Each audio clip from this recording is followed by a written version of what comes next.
Parrot's Secrets.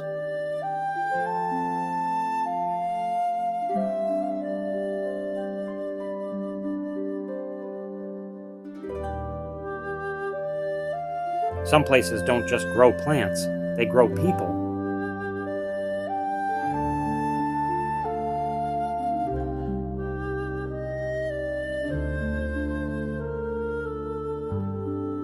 The Garden Visitor. In a quiet town nestled between misty hills and winding rivers, there lived a grandfather who spoke to plants and listened to the wind. His name was Hero, and though the world often hurried past him, he moved gently, like a leaf floating on water. To most, his garden looked ordinary, rows of carrots, plump tomatoes, and vines of sweet peas curling toward the sun. But to Kenji, his 10-year-old grandson, it was a place of magic. They called it the Listening Patch.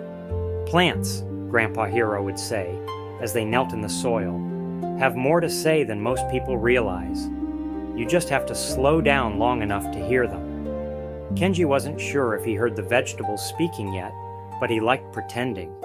On Saturdays, he'd crouch next to the radishes and whisper stories, while Grandpa hummed songs that seemed older than the trees. One golden morning, as dew still clung to the leaves and the garden yawned into wakefulness, Kenji ran through the gate, barefoot and grinning. "Grandpa," he called, "the cucumbers are trying to climb the shovel again." Grandpa Hero chuckled from the tomato bed. "Well, maybe they want to help harvest themselves this year." But something stopped Kenji in his tracks. Just beyond the gate, near the old watering can, lay a bundle of feathers, red, blue, green, and gold, a small creature breathing shallowly. "Grandpa, there's a bird." They hurried over. It was a parrot, unlike any Kenji had ever seen. Its feathers shimmered like sunlit paint, but one wing drooped at an awkward angle, and its eyes blinked slowly, as if waking from a long dream. Grandpa knelt beside it and held out his hand. "Well now," he said softly, "what wind carried you here, my friend?" The parrot stirred.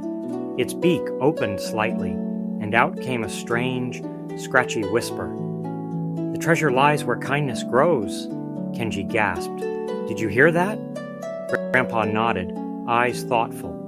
"Words from a wounded wing. That's no ordinary parrot." They carried the bird inside and made a soft bed from towels and bits of cotton. Grandpa brewed a tea of mint and chamomile, letting the steam waft near the parrot's beak.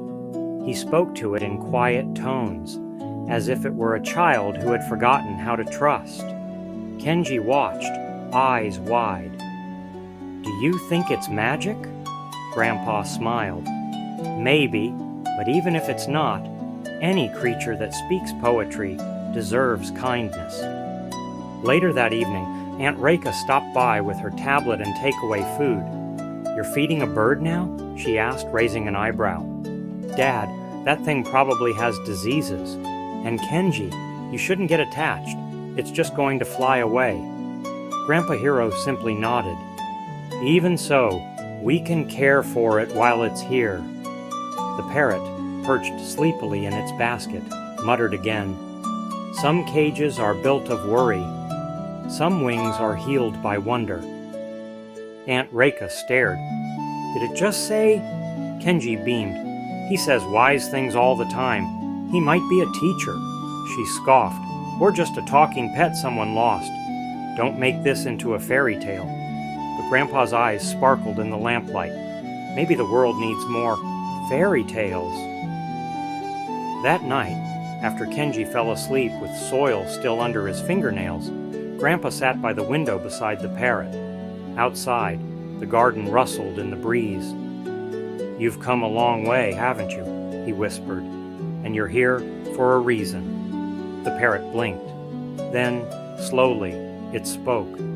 "The first secret is to listen. Listen to what the heart remembers.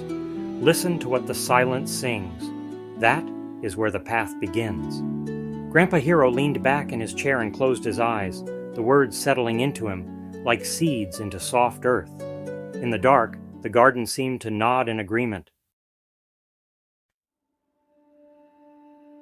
Some wings don't fly right away, not because they're broken, but because they're waiting for the right wind. The Wing That Waited. Morning arrived on tiptoes, spilling sunlight across the wooden floor where the parrot, now named Milo, rested in his soft basket. His injured wing was tucked close to his body, but his eyes were brighter now, curious, alert, watching. Kenji tiptoed into the kitchen, still in his pajamas, clutching a drawing he'd made, a crayon sketch of Milo perched on Grandpa's shoulder with a little speech bubble that read, "The cucumbers are listening." He paused when he saw Milo watching him. "Hi," Kenji whispered, and bowed slightly. "Grandpa says respect opens doors." Milo blinked. Then, quietly, almost like a song, the parrot replied, "Doors are funny things. Some open with keys, some open with kindness." Kenji gasped. "You're a poet, aren't you?" Just then, Grandpa Hero stepped in with a tray. Warm porridge, berries from the garden, and a small bowl of soaked seeds for Milo. "Well now," Grandpa said, "sounds like someone's ready to speak." Kenji leaned close. "Do you think he's remembering who he was before?" Grandpa nodded slowly. "Wings don't just carry us, they remember the places we've been." Milo tilted his head, and for a moment, Kenji swore he looked proud. Later that morning, the trio sat in the listening patch, the sun dappling between rows of green. Kenji held a small journal where he wrote down everything Milo said. The page read, Milo's Secrets. Chapter 1. Listen. Grandpa Hero showed Kenji how to gently wrap a soft cloth around Milo's wing, and how to place a warm stone near his basket at night. "This wing," he said, "is teaching us patience." Kenji asked, "How long will it take to heal?" Grandpa looked at the sky, then at the garden. "As long as it needs. Nature's timing is different than ours." Milo ruffled his feathers and added, "Some things grow in silence. Some things heal in stillness. Wings remember how to fly when no one's rushing them." Kenji whispered how to fly. That afternoon, Aunt Reka returned, briefcase in one hand, frustration in the other. "You're still babying that bird?" she sighed, eyeing the tiny sling on Milo's wing. "Not babying," Grandpa replied. "Believing." Reka scoffed. "Believing doesn't pay bills. If it can talk, you should take it to someone. You know, record a video. Make something of it. That could go viral." Milo stayed quiet, but his feathers darkened, almost like clouds had passed over them. Kenji stepped forward, holding his notebook. "He's already teaching us. That's something, right?" Aunt Reka paused, softened, but said nothing more. Later, after she left, Milo whispered under his breath, "Some people forget how to wait. Some hearts forget how to wonder." Kenji wrote it down carefully under a new heading, The Wing That Waited. As the sun set, casting gold across the garden, Grandpa Hero leaned against the gatepost, Kenji at his side. Milo was perched nearby, eyes half closed, listening to the breeze. Grandpa spoke quietly. "I think he's guiding us." Kenji looked up. "To what?" Grandpa smiled. "We'll know when we get there. But one thing's clear. The wing waited for a reason." And beneath them, in the listening patch, the cucumbers seemed to stretch just a little taller, like they too had been waiting for the right moment to grow. Sometimes what you feel can't be spoken in words, so the heart sends echoes through the things we love. Echoes of the Heart. The wind arrived just before dawn, soft but steady, rustling through the listening patch as if waking the plants for a morning meeting. Inside the house, Milo stirred. His eyes blinked open, and with a quiet chirrup, he tested his wing. Just a little, no pain. Not yet flight ready, but better. Kenji sat cross-legged near the window, a flashlight tucked under his chin, notebook open. He had drawn hearts on the page and written at the top, "Echoes of the Heart." "Grandpa says the heart is like a garden," he whispered to Milo. "It grows what you plant in it. So I wrote that down in case I forget one day." Milo blinked, then spoke, slow and sure. "The heart remembers. Even when the mind forgets, kindness leaves roots." Kenji looked up. "Milo, where did you learn all this stuff?" The parrot fluffed his feathers and tilted his head, as if trying to recall. "From places, from people, from listening." In the kitchen, Grandpa Hero stood over the stove, stirring a pot of rice porridge. He was humming again, an old lullaby Kenji had heard since he was small. Milo began to hum along, mimicking the tune in a soft whistle that matched Grandpa's perfectly. Grandpa turned and smiled. "Even music echoes when it touches something true." He placed 3 bowls on the table, one for himself, one for Kenji, one with fruit seeds for Milo. "I once had a friend," Grandpa said, sipping tea, "who said the heart has echoes, like sound bouncing off mountains. If we listen, we can hear what we've forgotten." Kenji thought about that. Maybe that's what Milo is. An echo, a messenger. Grandpa nodded. Or maybe a mirror. Milo added gently, "A mirror speaks only when we look.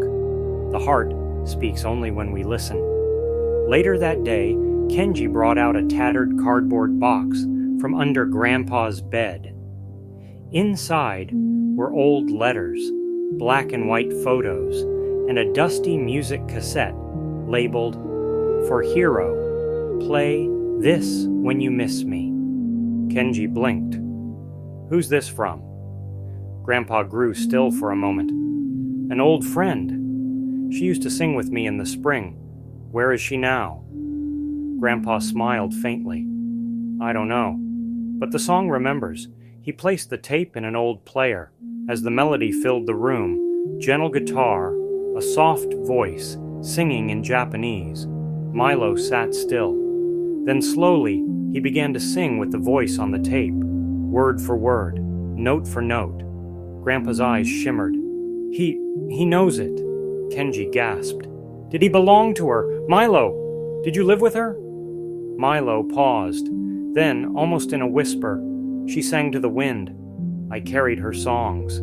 They waited until someone could hear." The rest of the day passed like a soft dream. Grandpa and Kenji wrote down the lyrics Milo sang. They planted forget-me-nots at the edge of the garden. "For the hearts we remember," Grandpa said. That night, as stars poked through the sky, Kenji curled up in a blanket beside Milo's basket. "I think your wing is almost ready." Milo didn't answer right away. Then he spoke, softer than ever. "Before I fly, I must leave what I carried." That's what echoes are for. Kenji wrote down one last sentence in his notebook before sleep took him. The heart doesn't forget. It just waits to be heard. And outside, the garden breathed. The cucumbers curled. And somewhere in the distance, a voice, long forgotten, found its way home. When a wing heals, it doesn't just rise. It remembers how to trust the sky. Some wings return. The sky was different that morning. Soft gray with streaks of silver, like the clouds were trying to remember the sun. In the garden, dew clung to the leaves, and the cucumbers looked especially thoughtful. Kenji stepped out quietly, a warm towel over his shoulder and Milo's breakfast of seeds in hand. Milo was already awake. The parrot stood taller today, chest feathers fluffed, eyes clear. He turned to Kenji and gave a low chirp, tilting his head toward the window as if to say, "It's time." Kenji blinked. "Are you gonna try flying?" Grandpa Hero stepped out behind them, still in his old cardigan, holding a small saucer of berries. He smiled softly. Wings know when they're ready, even if the heart's not sure. They set Milo gently on the edge of the garden gate. The wind lifted, just a little. Milo opened his wings, and for the first time since he arrived, they spread wide. Kenji gasped. "They're so beautiful." Shimmering blues, emerald greens, a streak of gold near the tips, like sunlight caught in feathers. Milo didn't take off right away. Instead, he looked back at the garden, at the boy, and at the old man. Then he spoke. Not all flights are goodbyes. Some are returns. Some wings leave to remember and come back to remind. Grandpa Hero nodded. Wherever you go, the garden will be listening. Milo lifted into the sky, slow and steady, circling once, then twice, higher, then gone beyond the rooftops. Kenji stood still, holding back tears. He'll come back, right? Grandpa placed a hand on his shoulder. He already has, in every word he left with us. That afternoon, Kenji and Grandpa worked side by side in the garden. They built a small perch near the gate, decorated with painted stones and wildflowers. A wooden sign now stood at its base. Carved into it, Milo's tree for messages on the wind, and beneath it, a smaller line, some wings return. They left a notebook and a pencil there. Kenji wrote the first message. Thank you for your echoes, Milo. I'll keep listening. A week passed, then 2. Aunt Reika came by one morning unusually quiet. She stood near the perch, watching Kenji write in the notebook. Still waiting? She asked. Kenji shrugged. Not really. I think he'll come back when we need him. She knelt beside him. Do you think he left anything for me? Kenji smiled, turned to the next page, and read out loud. Some hearts hide behind busy days. But kindness remembers the quiet ones too. Aunt Reika blinked quickly. That bird was strange. Kenji looked up at her, grinning. The good kind of strange. One evening, long after sunset, a soft tap sounded on the window. Kenji looked up from his notebook. There, perched just beyond the glass, was a flash of green and gold. Milo, not staying long, just passing through. He dropped something gently on the windowsill, a single, bright feather, and with a small chirp, flew off into the night sky. Grandpa picked up the feather. A promise, Kenji whispered. Some wings return. And in the quiet of the night, the listening patch rustled softly. Like it, too, had just heard something wonderful. A garden doesn't just grow what's planted. It remembers the hands that cared for it and the hearts that listened. The garden remembers. Seasons changed slowly. Spring gave way to summer, and summer stretched into golden autumn. The listening patch shimmered in copper light, and the plants, the plants, seemed wiser now. Somehow, fuller, braver, like they had heard every word Milo spoke and taken it to root. Kenji still visited Grandpa Hero every weekend. They talked less now, but listened more. The garden had become a place for growing memories as much as the vegetables. They often sat near Milo's tree, where the perch still stood, and the notebooks still waited. Sometimes there were new messages, though no one saw who wrote them. One morning, Kenji flipped to a page he didn't recognize, written in a hand too steady to be his, and too weathered to be new. Some gardens are made of soil. Others are made of time. This one is made of hearts. Grandpa Hero smiled when he read it. Milo must have stopped by in the night. One particularly cool morning, Kenji arrived holding a small box. Inside was a tiny wooden whistle, shaped like a parrot. I made it in art class, he said, so even if he's far away, I can still remember his sound. Grandpa took the whistle and played a quiet note. The wind caught it, carried it, and somewhere in the distance, a real bird answered. Kenji's eyes widened. Did you hear that? Grandpa nodded. The garden remembers. In late autumn, Aunt Reika returned. This time with no phone, no work bag, just a scarf and a basket of fruit from the market. She sat with them in the garden, sipping tea made from lemon balm and hibiscus. After a quiet pause, she asked, Do you think he came here just for us? Grandpa didn't answer right away. He looked around at the soft earth, the whispering leaves, the gentle breeze that stirred the notebook pages.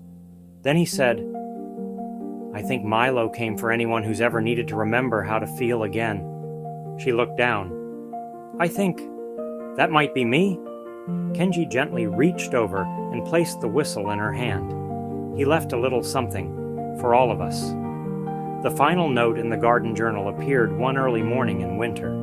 Kenji found it just before sunrise. It read, "I have flown far and wide, but my favorite place was never the sky. It was here, in laughter and silence, in hands that healed, in hearts that heard. Remember, some gardens are forever because love listens, and listening is how we grow." Kenji traced the last word with his finger. "Grow," he whispered. "I think he means us." Grandpa Hero smiled. "Then let's keep growing." Some stories wait not to be written, but to be remembered. The Hidden Page. Years passed, as they always do. The listening patch had changed hands many seasons ago, passed down gently when Grandpa Hero's time had come. Kenji had inherited the little house, the tools, and the garden that still whispered in the wind. But life, as it often does, moved quickly. Work, travel, days that blurred into years. The garden stood quietly, waiting. Then one afternoon, with a trowel in one hand and his thoughts drifting, Kenji felt something brush against his shoulder. He looked up. A feather. Not just any feather.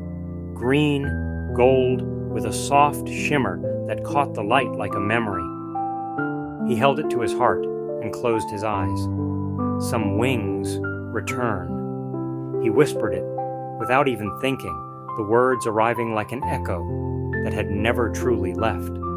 That evening, Kenji pulled out the old cedar box he'd never had the heart to open, the one marked with Grandpa's name and tied with a faded blue ribbon. He carried it out to the porch, the same spot where Milo once perched under starlight.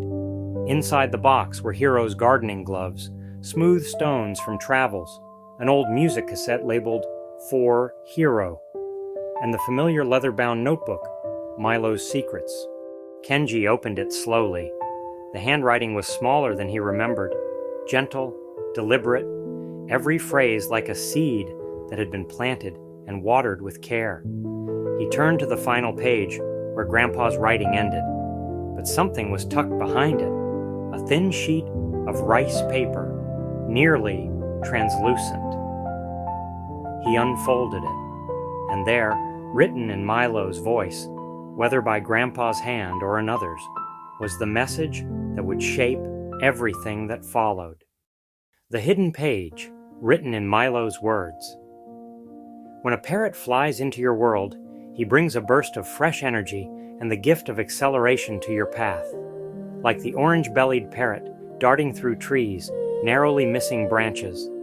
I call you now to trust the rising energy within you. Don't wait for perfect. Leap. Movement creates energy. New paths reveal themselves in motion. Like a rainbow in flight, your light will learn to bend. Be playful. Be expressive. Speak honestly. Listen deeply. Validate others. Honor yourself. Open new levels of connection. When the parrot leaves the shores of its homeland, it brings all of its beauty with it. So too must you. Bring your colors with you. Bring your heart with you. This is not a time to hold back. You are only one. But your gifts are bright and many. This is your time to fly. Kenji stared at the page, tears slowly forming. He whispered, "You remembered for me, even when I forgot." He picked up the cassette and gently slid it into the old tape player. A soft crackle. A voice began, faint, weathered by time, but beautiful. A song of love and remembering, of laughter under cherry trees, of gardens that bloom and birds that guide. Kenji sat back, feather still in hand, music drifting into the night. That weekend he returned to the garden, not just to visit, but to tend it again.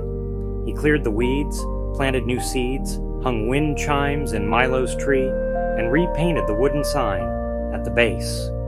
Milo's tree. For messages on the wind. Some wings return, and for the first time in years, he opened a new page in the notebook. In his own handwriting, he wrote, "Thank you for waiting, Milo. I hear you. I'm ready." I found a feather floating down.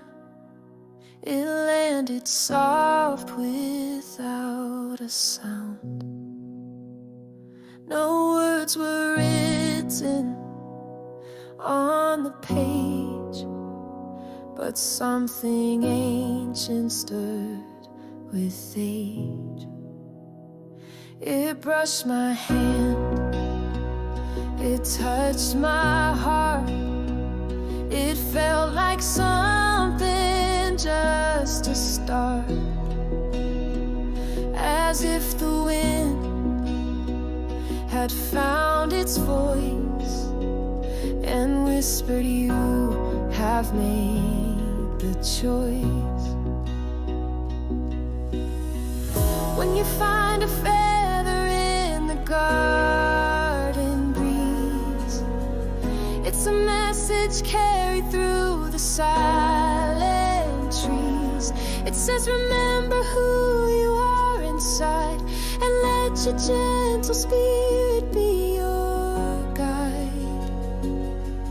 It's not just luck or chance that you feel near. It means the ones you love are always here. I held it close, and time stood still. The garden bowed, the world grew still. A memory bloomed beneath my skin, of things I'd lost and love within.